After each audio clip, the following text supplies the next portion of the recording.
Wow. Milwaukee, you look so beautiful today. Please give yourself a round of applause. Yes. My name is Darien Stiffens. Yes. I am a first-generation senior and proud member of Omega Psi Phi Fraternity Incorporated at Marquette University. Thank you.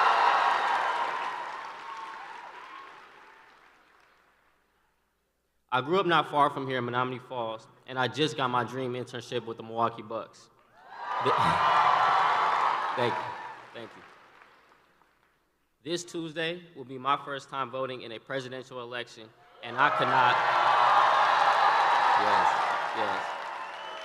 I couldn't be more proud to be casting my ballot for Vice President Harris and Governor Walz.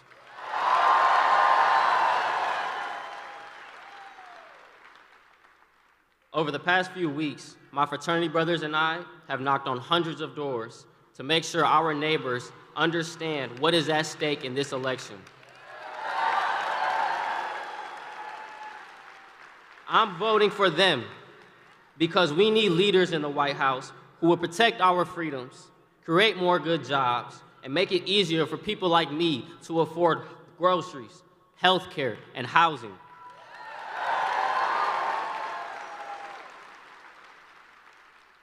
Donald Trump is running to enact his extreme and dangerous agenda, raising taxes like families that I grew up in while giving tax breaks to the super rich. Okay, there we go. I know what it's like to be the underdog. When I was younger, I lost my mother in a car accident that left my father with a broken back. For 10 years, I watched my dad work hard to raise our family on his own. I would have never dreamed of being on stage here today, welcoming the first Black president of the United States.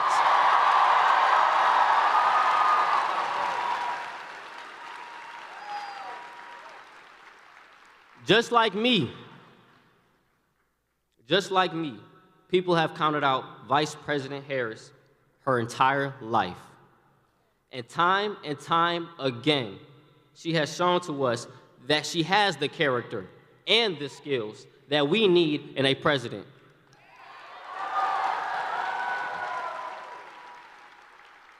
While Donald Trump fights for billionaires and his wealthy friends, Kamala Harris will fight every day for us.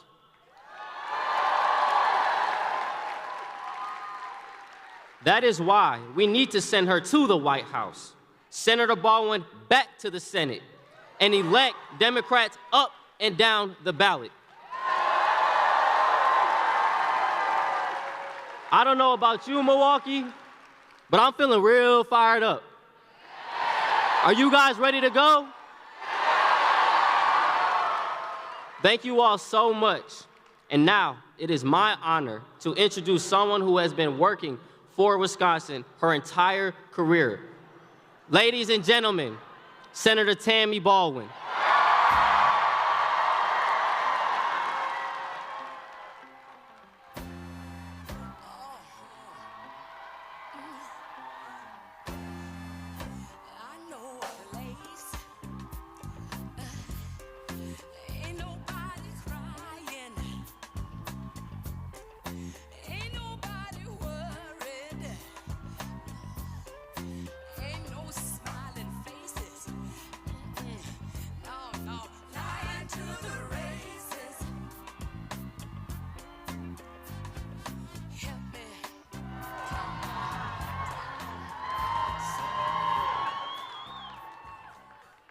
Well, let's give it up for Darien. Thank you. Hello, Wisconsin. I'm so excited to be back today. It is such an honor to welcome President Barack Obama back to our state. And, you know, having President Obama back here again shows that it's clear that this campaign knows that the path to the presidency and control of the United States Senate runs directly through our state, because we are the battleground state in this election. Wisconsin will decide who our next president is and which party controls the United States Senate. No pressure. No pressure. And speaking of that U.S. Senate seat, I'm being challenged by a funding multimillionaire by the name of Eric Hovde. So, don't boo, vote. And let me tell you a little bit about Eric. He owns a $3 billion California bank, a $7 million Laguna Beach oceanfront home in California. And listen, he's been named one of the more influential residents of Orange County 3 years in a row. Now, Wisconsin, we have a green county, we have a brown county, we do not have an Orange County, Wisconsin. We don't. We just don't. And we may laugh at that, but the stakes of this race are so incredibly high. You know, Eric Hovde celebrated when Roe was overturned. Meanwhile, I am leading the charge to restore Roe v. Wade and restore reproductive freedoms nationwide. Yep.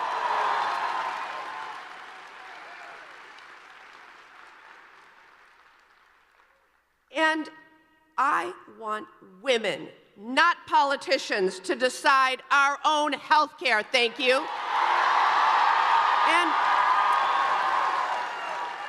And on that topic of health care, Eric Hovde wants to repeal the Affordable Care Act, Obamacare, in its entirety. He does. That would kick millions of Americans off their health plans. But just a little bragging here. I wrote the provision in the Affordable Care Act that allows young people to stay on their parents' health insurance until they turn 26. Yep. So, if you're on your parents' health insurance, I had a little to do with that. And I will always fight to protect and expand your health care. On the economy, Eric is running on something we're calling the Hovde Plan. His plan cuts Social Security by 28%. That would cost an average retiree about $6,000 per year. Why would he do that? So he can give a $4 trillion tax cut to big corporations and multimillionaires like himself. Yeah. But with Eric Hovde, it's more than that.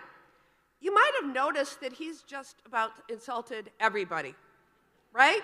Farmers, single moms, kids of single moms, the LGBTQ community, seniors in nursing homes, people struggling with their weight. You name it, he's insulted us.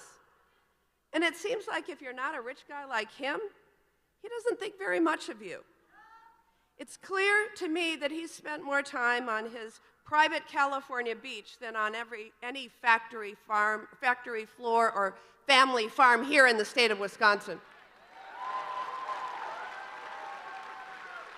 And here in Wisconsin, we deserve a senator who understands us, who is fighting for us, not one who insults us. So,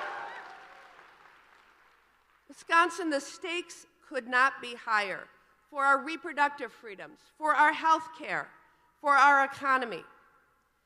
We have the choice to embrace our state motto and move forward, or let Hovde take us backwards. And you know what? We are not going back. So, we are not going back.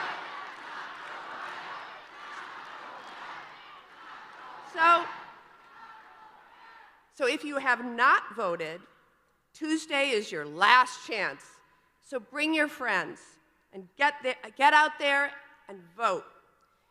And it's amazing to see so many of you here excited about this election, understanding the stakes of the election. With the energy we have today, with this crowd, I know that together we will fight, say it with me, and together we will win. Yes. And that brings me, my friends, to our special guest. Yes. A history-making president who has fought and won for us time and time again. As I mentioned, I had the honor of working with President Obama as we passed the Affordable Care Act, expanding health care coverage to tens of millions of Americans. Night and day, he went to work. Night and day, he delivered. He speaks to our better angels and to what's best in all of us as Americans. I am proud to call him a friend, and I am so excited to welcome him to the stage. Please give a warm Wisconsin welcome to President Barack Obama.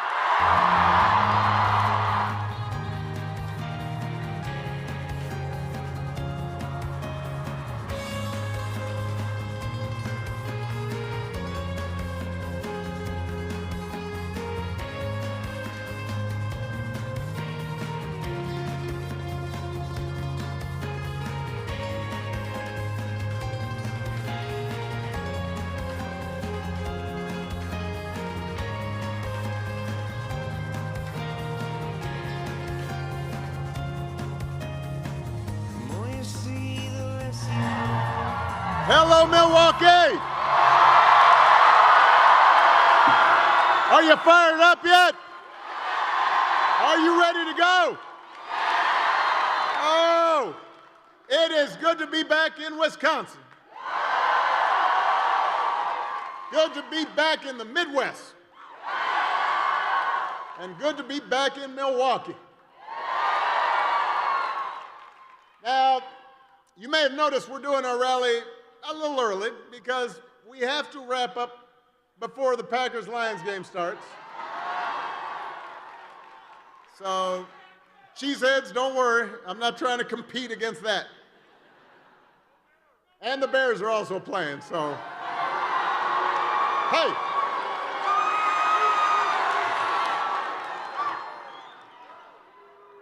Right now we're on the same team, people. I am here for a very important reason, and that is to ask you to vote for one of my favorite congresswomen, Gwen Moore, for your wonderful Senator, Tammy Baldwin, and for the next President of the United States, Kamala Harris.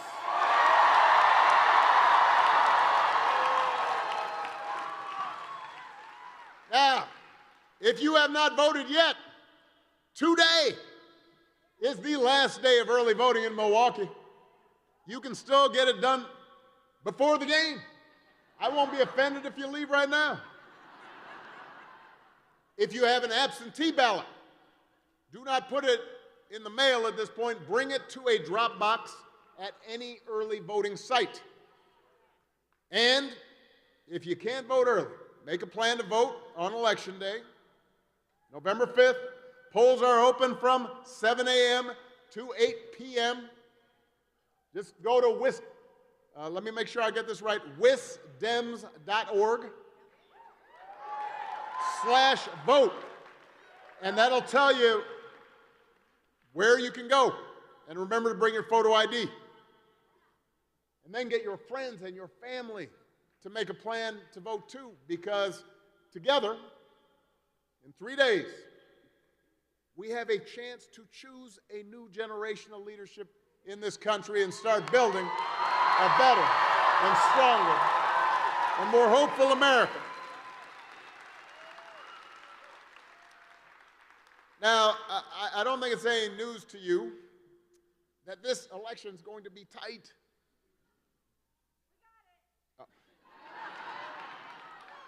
It's going to be tight because a lot of Americans are still struggling. You know, as a country, sometimes I think we forget we have been through a lot over these last few years. We had a historic pandemic that wreaked havoc on communities and businesses and families. The disruptions from the pandemic caused price hikes that put a strain on family budgets. And even before the pandemic, a lot of Americans felt that no matter how hard they worked, treading water was the best they could do. So I understand why people are looking to shake things up. What I cannot understand is why anybody would think Donald Trump will shake things up in a way that is good for you. Because there is absolutely no evidence that this man thinks about anybody but himself. This is a 78-year-old billionaire who has not stopped whining about his problems since he rode down that golden escalator 9 years ago. And we've seen it for over a decade now, this show of his. The late night tweets, all caps. The weird tangents and crazy conspiracy theories. The constant attempts to sell you stuff. Gold sneakers, a $100,000 watch, even a Trump Bible. He wants you to buy the Word of God, Donald Trump edition. He's got his name right there next to Matthew and Luke. Who does that? The point is, Donald Trump is not thinking about you. His entire campaign, just like his entire presidency, has always been based on him. It's about him. His status, his money, his ego, his grievances, his insecurities. He wants the middle class to pay the price for another huge tax cut that would mostly help him and his buddies. He doesn't care if he costs more women their reproductive freedom, because apparently he doesn't think that it's going to affect him. It won't make a difference in his life. But most of all, Donald Trump wants us to think that this country is hopelessly divided between us and them, between real Americans, quote unquote, who support him, of course, and outsiders who don't. Because he thinks that having America divided, having people angry and resentful, will increase his chances to get elected. It's as simple as that. And I'm here to tell you, Milwaukee, we do not need another 4 years of Trump's arrogance and incompetence and division. America's better than that. America's ready to turn the page. America's ready for a new story, a better story. We are ready for a president, Kamala Harris.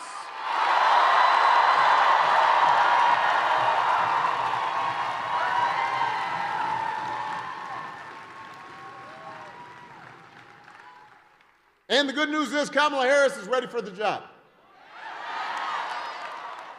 This is a leader who has spent her life fighting on behalf of people who need a champion. Kamala was raised by a middle-class family, mostly by a single mom. She knows what it's like to have to scrap and save to make ends meet.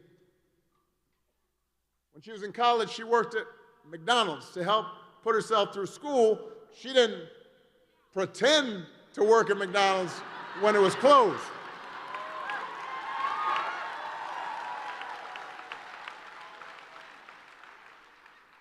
Her mom was I guess 5 feet tall, little brown woman with an accent, and you can imagine that she wasn't always given her due. But her mom taught Kamala and her sister to not only stand up for herself, but to also stand up for injustice. And that's exactly what Kamala has been doing her entire career. As a prosecutor, As a prosecutor, Kamala stood up for children who had been victims of sexual abuse. As Attorney General of the state of California, she fought the big banks and for-profit colleges, securing billions of dollars for people that had been scammed. And after the mortgage crisis, Kamala pushed me and my administration hard to make sure that homeowners got a fair settlement. So again and again, Kamala has fought for people who needed a voice, who needed a champion, and she delivered on their behalf. That's who Kamala is. And you may not agree with every decision she makes, but I can promise you, if you elect her, she will see you and hear you, and she will have your back every single day, and she will work hard on behalf of all Americans. And by the way, she'll have an outstanding partner in Governor Tim Walz.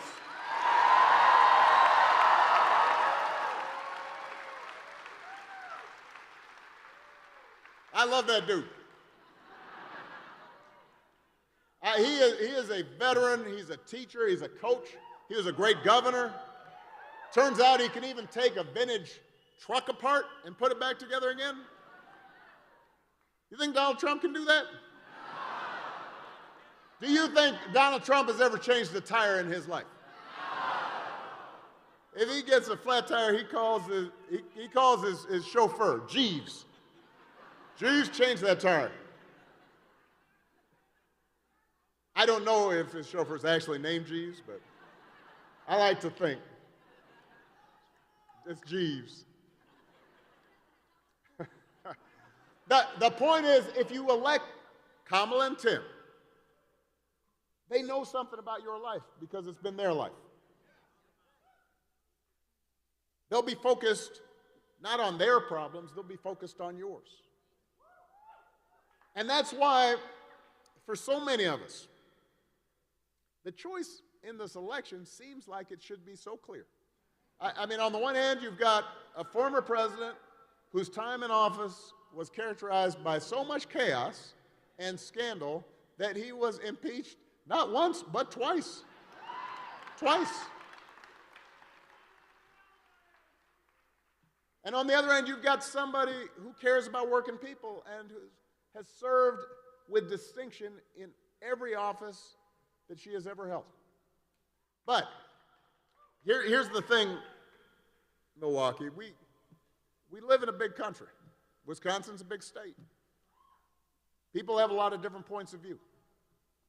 There are voters out there who are just as passionate about Trump as we are about Kamala. And just like the last two elections, this one is going to be determined by a handful of people who are genuinely torn about who to vote for or are debating whether to vote at all. Which is why, if y'all don't mind, I want to speak directly to those who may be watching, maybe listening, friends of yours, maybe a few of you who are still here, who are still undecided. Those of you those of you who see Donald Trump's flaws but don't feel like you know Kamala well enough. Or those of you who are concerned about democracy but are more concerned about making ends meet. Or those of you who understand the difference between the two candidates but don't think this election will actually make a difference in your life. Now, when I talk to folks that are genuinely undecided, the first thing they'll say is that they want a president who will improve the economy. And that makes sense. Even though wages are steadily growing, unemployment is relatively low, inflation is finally slowing, but the price of everything from healthcare to housing to groceries is still too high. The question I ask them, the question I think we all have to ask ourselves is, who's really going to do something about it? Now, in talking to people, I've realized, so I want to address this. It turns out one of the reasons people think Donald Trump will improve the economy is because they watched The Apprentice. I'm serious. No. I'm not kidding. I'm not, I mean, I've heard this people say this. I happened to miss that show when it was running, but it was really popular. So I want everybody to be clear. That was not reality. That was a reality show. The truth is, Donald Trump was given $400 million by his daddy. That's how he got rich. And somehow his company still managed to declare bankruptcy 6 times. So let's put that aside for a second. When it comes to actual policy, Donald Trump has offered up 2 ideas. The first is, once again, he wants to give another massive tax cut to billionaires and big corporations. Now, some people might hear that and they say to themselves, well, I remember the economy being pretty good when he first came into office. It was, because it was my economy.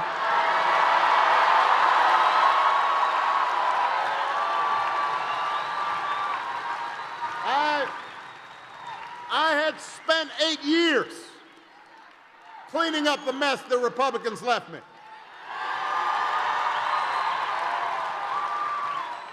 Y'all remember, auto plants all across the Midwest, including here in Wisconsin, flat on their backs, on the verge of bankruptcy. And we worked and we worked. And after 8 years, I then handed off over 75 straight months of job growth and low inflation to Donald Trump.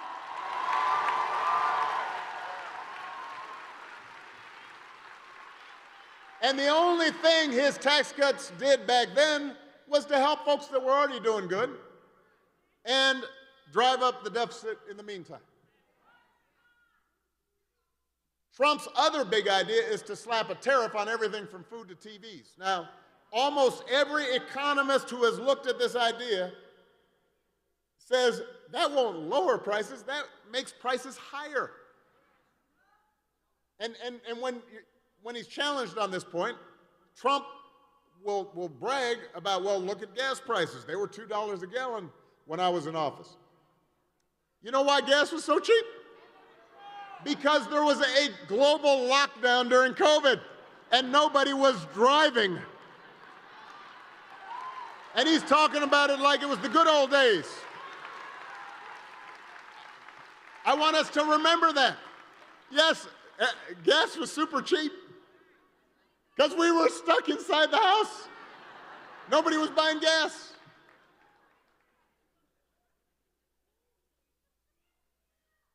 So then I'll hear people say, well, at least Donald Trump sent me a check during the pandemic. Now, y'all have heard this. I guarantee you some of you have heard this from somebody. So I want to clear this up as well. At the start of COVID, Democrats and Republicans joined together to send out emergency checks. Tammy was there. And you know what? Joe Biden worked with Congress and sent out an emergency check during the pandemic. Just like I worked with Congress to give people emergency relief during the Great Recession. There was not anything unique about what Donald Trump did, except, unlike Joe Biden and me, he put his name on the check as a marketing tool. I'd never thought of that. For me, for Joe Biden, it was not about taking credit and advancing our politics and feeding our egos. It was about helping people during tough times. So,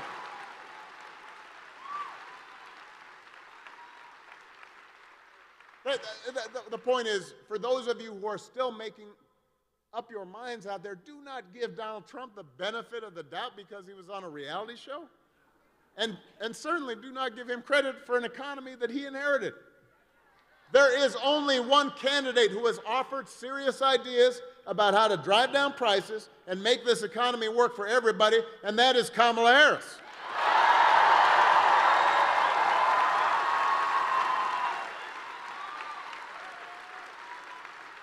She's going to go after corporations that unfairly jack up prices. She's got detailed plans to work with local governments and the private sector to build 3 million new affordable homes all across America and then help first-time home buyers with their down payments. She's going to give a tax cut to 100 million middle-class and working Americans, helping small businesses get started, helping first-time parents with the basic costs of having a child.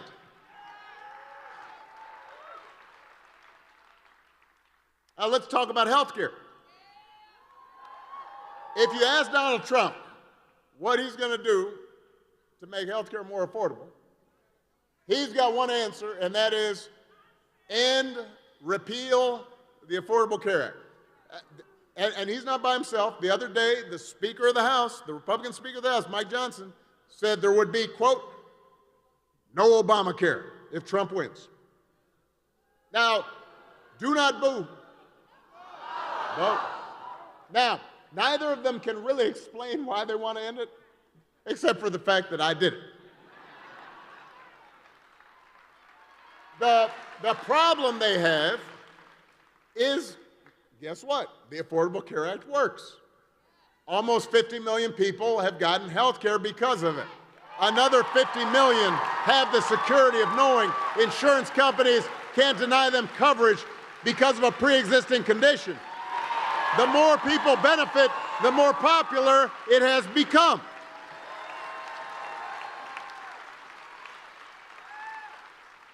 Which is why a couple weeks ago, some of y'all saw this, Trump's running mate, Mr. Vance, do not boo, vote.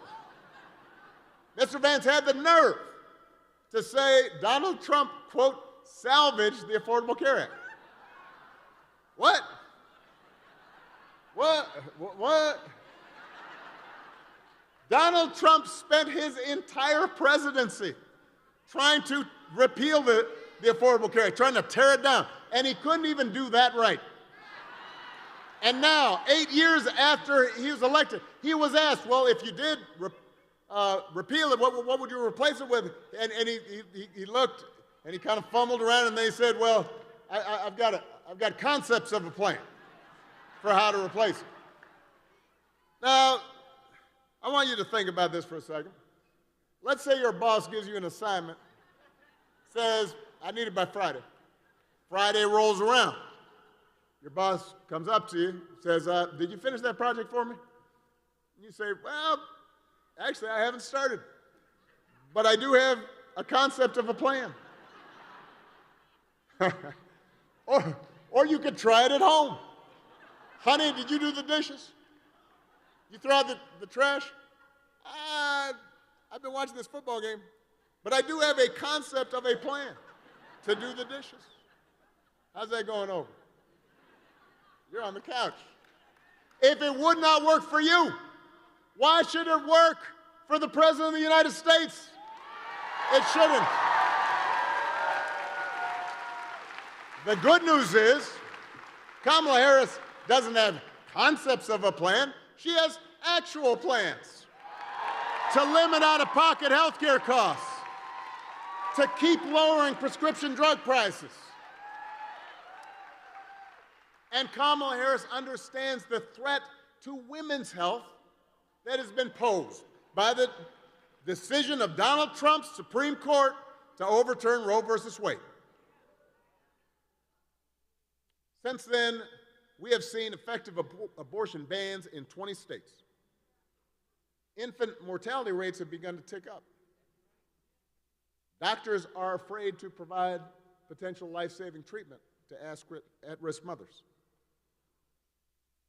I've always said, I respect those who, for religious or ethical reasons, would not consider terminating their own pregnancy. But if nothing else, freedom must surely mean that women themselves get to make these profoundly intimate decisions, not politicians. And that's why, if Congress passes a bill to restore the reproductive freedom that women had for nearly 50 years and that Donald Trump bragged about taking away, Kamala Harris will sign it into law.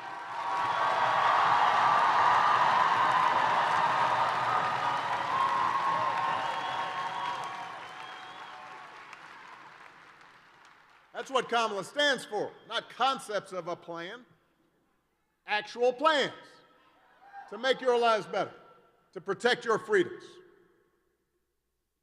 Now, whenever Donald Trump is challenged on his lack of plans, on the economy or health care or anything else, he will fall back on his favorite issue, and that is immigration. According to Trump, it does not matter what the issue is. Housing, crime, a lost pet.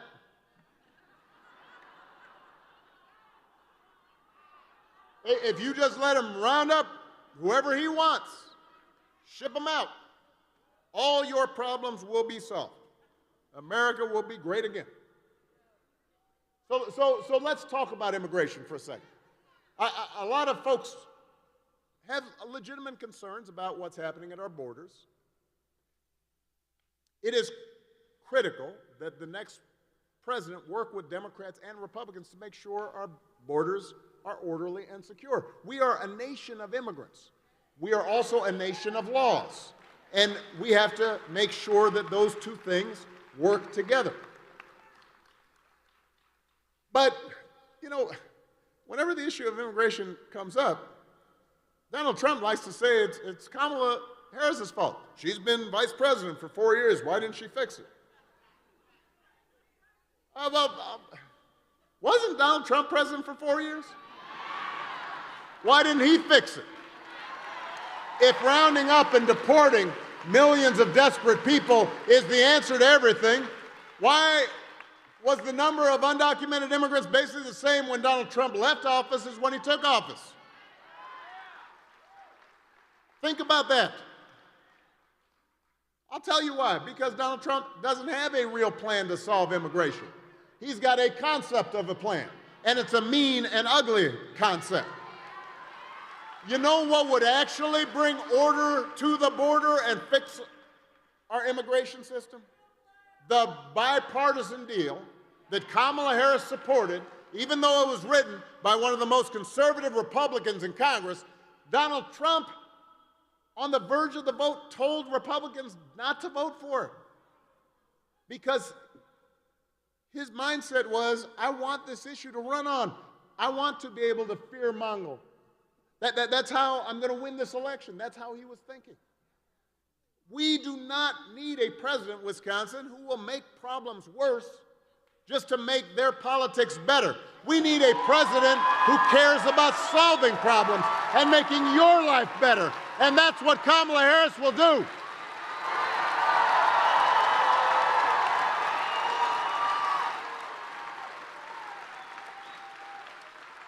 And to help her do it, she's going to need a Senate full of public servants like Tammy Baldwin.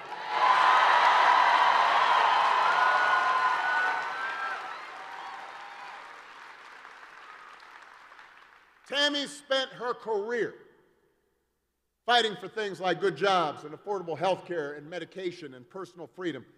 She knows how to make a difference. She has proved she can make a difference. Remember how the Affordable Care Act lets young people stay on their parents' health care plan until they're 26? Tammy wrote that part of the bill. She knew it was important to Wisconsin families. That's the kind of workhorse and not show horse that we need in Washington. That's the kind of person who's going to help get Kamala in office and help Kamala get stuff done. Somebody who shares our values. Somebody who wants to move this country forward and not back. Yeah, she's really good.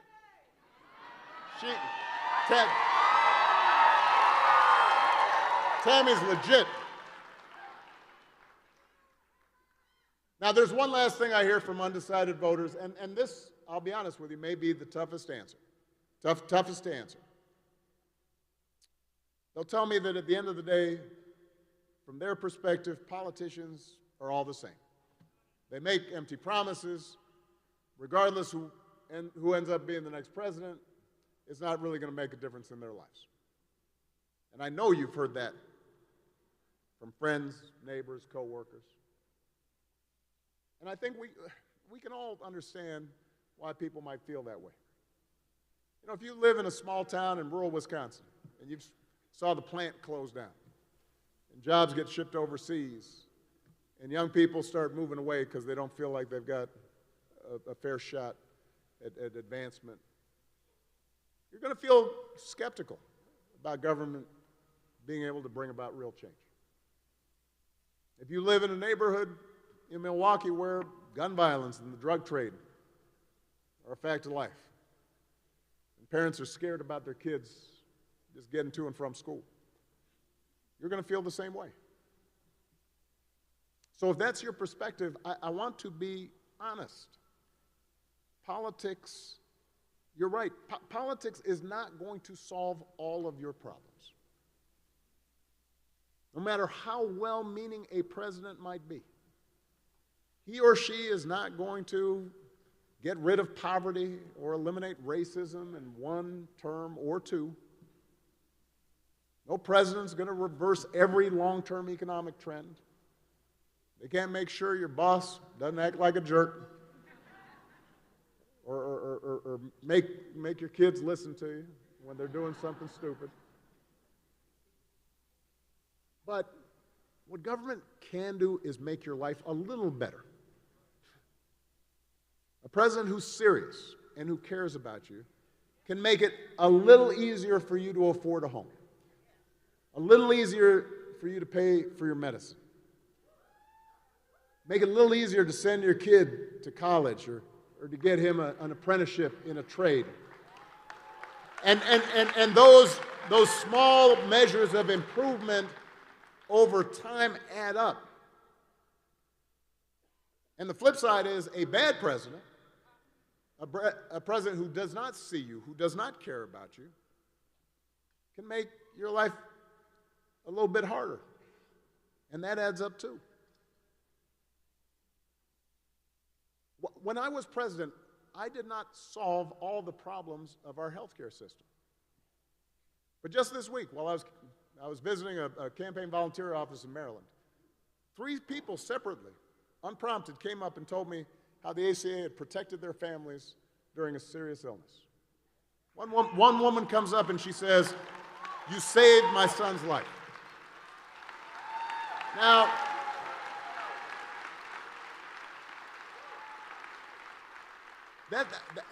I promise you, every single one of you here, somebody you know has health care because of the Affordable Care Act. And it did not solve every problem, but it's made a difference. It's provided people with some security, and I could not have done that without your vote. Now, I will give you the opposite example.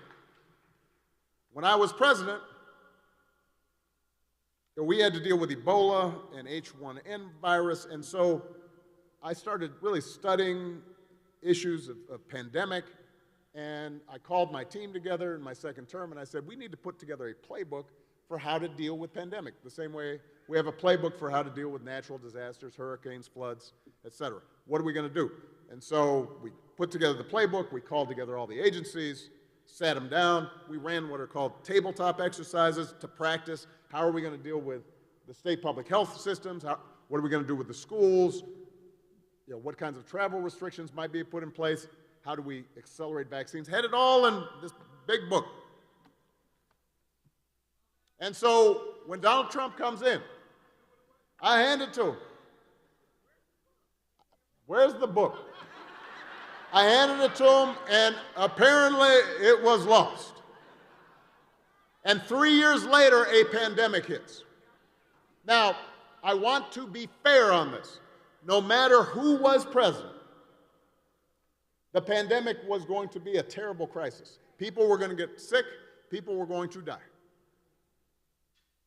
But if you look at a country like Canada, their per capita death rate, think about this, their per capita death rate was 60% lower than in the United States. Now, over 1 million people died during the pandemic here in the U.S., so do the math. 60% of 1 million people is 600,000 people. That's somebody's grandparent. that's somebody's parent, that's somebody's husband or wife, that's somebody's coworker, somebody's friend that might be alive if we had had a competent president who was focused on dealing with the crisis instead of wondering whether we could treat COVID by injecting bleach into our arms.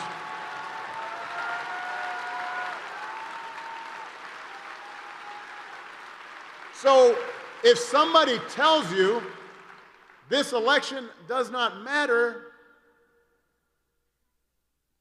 tell them respectfully that having a president who understands policy and is willing to put in the work does matter. And for those of you who, even after they hear that, are still undecided, let me tell you what else matters. Values matter. Character matters.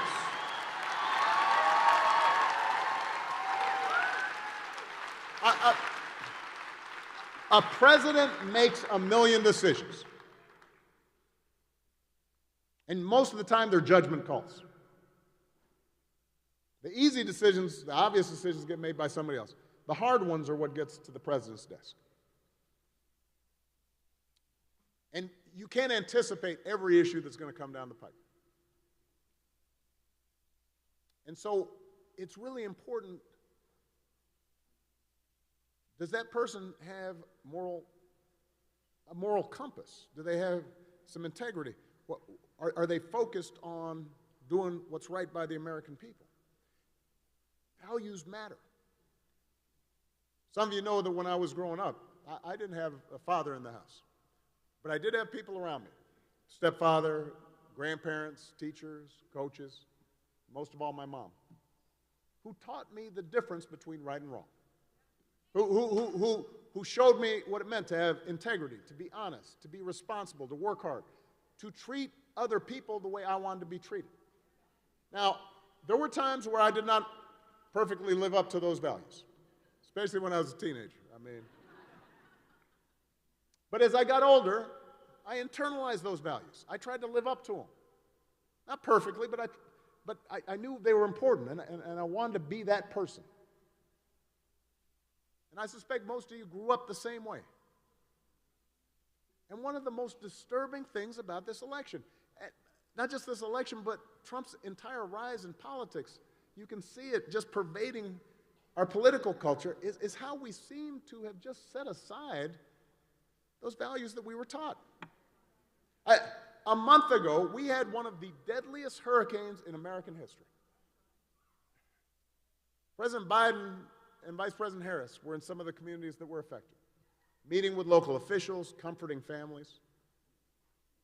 And at the same time, Donald Trump and Vance were making up stories about the Biden administration withholding aid, not giving it to Republican areas, giving it to undocumented immigrants, just making stuff up.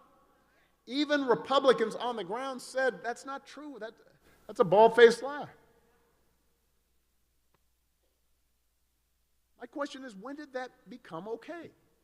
At a time when people were desperate and they need help, why would you try to exploit that for political gain?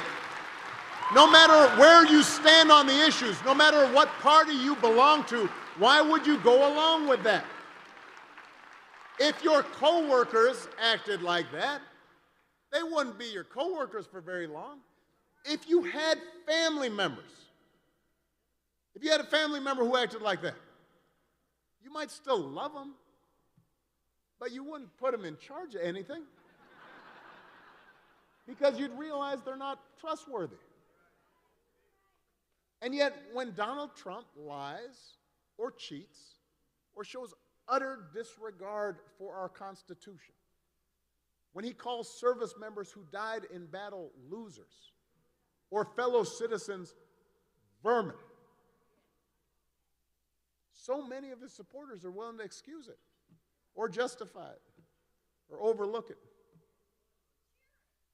You know, it's been 20 years since I first appeared before a national audience at the Democratic Convention in Boston. And in that speech, In that speech, I insisted there are no red states or blue states, no black America or white America, or gay or straight America. There was just the United States of America. And some people at the time, and certainly in subsequent years, thought, that's naive, given how divided the country seemed at the time. But you know what? It was based on my experience. Because traveling across Illinois and later traveling across places like Wisconsin and Michigan and the rest of the country, I had witnessed time and again the goodness and the neighborliness, the shared values and the integrity that bound people together. I had seen people who had opposed the Iraq War stand up and salute a vet or volunteer to help wounded warriors. I had seen conservative Republicans provide shelter and support for young immigrants and help homeless folks in their communities. It didn't matter what part of the country it was, what race or faith people were from. I saw people live up to that golden rule. And a lot has changed since then. I've gotten grayer, obviously. Our politics has gotten a lot more toxic. Social media is full of conspiracy theories and outright lies. Some of it, by the way, produced by the Russians and the Chinese and the Iranians. And all those messages fed into our phones and into our brains isolate us and divide us, encourage us to mistrust each other and even hate each other. But I remain convinced that that is not the kind of country most of us want. I believe that the vast majority of people in this country are good, and that they are honest, and that they are generous, and that they are fair. And whether they are Democrats or Republicans or independents, they want those values reflected in their politics.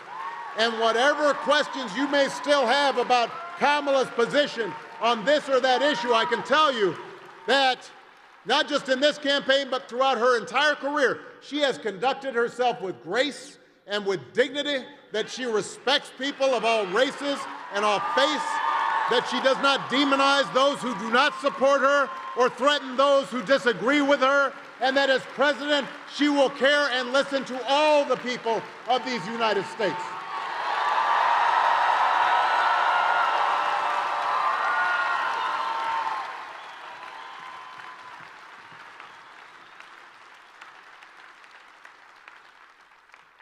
So in these last 3 days, as I hope you are talking to people who are still undecided, I hope the conversation isn't just about policy. I hope it's also about values, about decency. If you're a small business owner who thinks Democrats are too quick to regulate, that's a legitimate debate to have. But what does it say when Donald Trump's history as a businessman is littered with so many scams and lawsuits that people in his own hometown don't want to work with him? Would you do business with someone like that? And if you wouldn't, why would you want him as your president?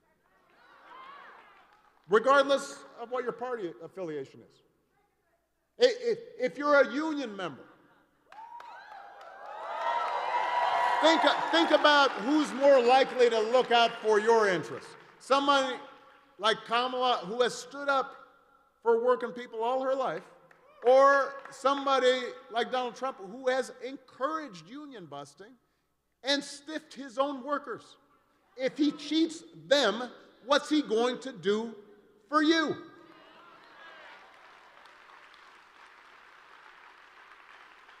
If you're a service member who's used to voting Republican because you think traditionally they've been tougher on national defense,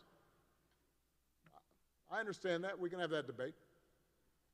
But what does it tell you that some of this country's most decorated soldiers and Marines, men who served under Donald Trump as his chief of staff, as the chairman of the Joint Chiefs, have seen Donald Trump up close, and they have said that he is scornful toward those who have made the ultimate sacrifice, that he does not understand the concepts of duty and honor, and that he is not fit to serve as our commander-in-chief. If you are black or Latino, and you feel like too often your community is overlooked by politicians except during election time, I get how you feel. But why would you think the answer is to vote for someone who has a long history of demeaning and disregarding your communities, whose family business was sued for not renting to folks that look like you, who cannot apparently understand how an NBA superstar could be both Greek and black, who suggests any Mexican crossing the border is a criminal and a rapist, who spreads ridiculous fantasies that Haitians are eating people's pets, who just this past week arranged for one of his supporters to tell jokes about black people eating watermelon and Puerto Rico being an island of garbage right there on stage at Madison Square Garden. Do you think that's somebody who's going to look out for you? Maybe you're Muslim American or Jewish American, and you are heartbroken and furious about the ongoing bloodshed in the Middle East and worried about the rise of anti-Semitism. Why would you place your faith in somebody who instituted a so-called Muslim ban, who sat down for pleasantries with Holocaust deniers, who said that there were very fine people on both sides of a white supremacist rally?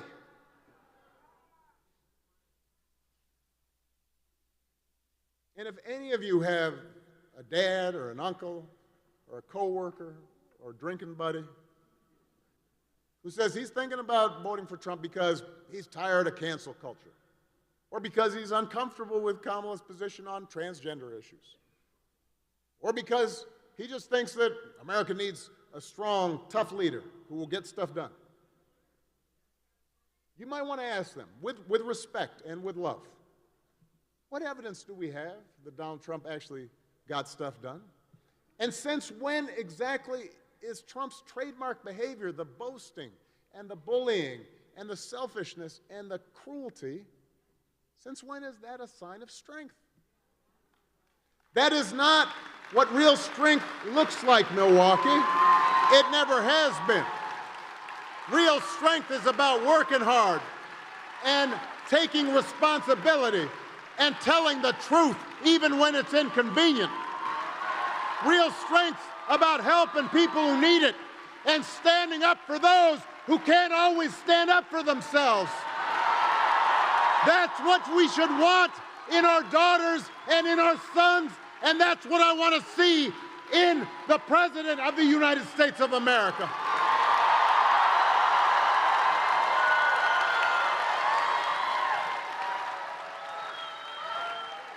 And fortunately, in Kamala Harris and Tim Walz and Tammy Baldwin, you have candidates to vote for in this election who demonstrate that kind of character, who know what real strength looks like, who will set a good example and do the right thing and lead this country better than they found it. So if you are still on the fence in this election, think about what really matters. Think about the values we were taught by our parents and our grandparents. Think about the kind of country we want to be. And understand that your vote really does count. Here in Wisconsin, a single precinct might be decided by 10 or 20 votes. And those votes could determine the fate of our republic, the world that our children and grandchildren will inherit. That is an awesome responsibility. But what an extraordinary privilege that is, to live in a democracy that gives each of us the chance to make a difference, gives each of us the chance to make our voices heard. So, together, Let's seize that opportunity. Let's vote for Kamala Harris as the next President of the United States. Let's vote for Tim Walz as the next Vice President of the United States. Let's vote for Tammy Baldwin and this whole incredible Wisconsin Democratic ticket. Let's help our friends and family members and neighbors and co-workers do the same, because if enough of us make our voices heard, we will leave no doubt about the outcome of this election. We will leave no doubt about who we are and what America stands for. And together we will keep building a country that is more fair and more just and more equal and more free. Let's get to work.